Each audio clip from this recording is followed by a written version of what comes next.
মা এসে গেছে বুঝলে, পরে করছি আমি তোমাকে। ঠিক আছে, রাখো রাখো। ঠিক আছে, আচ্ছা। এমন না, কার ফোন? কার সাথে তো কথা বলছি? হুম। আরে কারণ না, ওই বান্ধবীর শিপ্রার ফোন, ফোন করেছিল।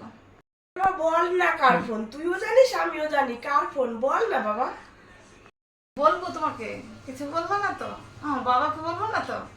ওই বাবুর ফোন, ওই আমি একজনকে ভালোবাসি তার ফোন। ঠিক আছে, তাহলে আমার সাথে একদিন কথা বলা। হ্যাঁ মা, ঠিক আছে, তুমি তোর কথা বলবা। দাঁড়াও তাহলে আমি ফোন করি। এই শোনো না, ওই মা না আমাদের ব্যাপারে না সব জেনে গেছে বুঝলে। মা রাজি, মা কিচ্ছু বলেনি। বলেছে, মা বলছে একদিন তোমার সাথে কথা বলবে। ঠিক আছে, এই তুমি এখনই ফোনটা ধরিয়ে দিই। হ্যাঁ, এখনই তুমি মার সাথে কথা বলো।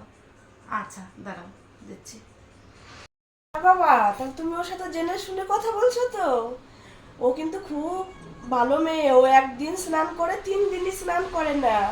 আরও তো ব্রাশ কোনোদিনই করে না। ওর গায়ে খুব গন্ধ, আর ওর মুখ দিয়ে যা গন্ধ। কি বললে ওকে? কি বললে মা?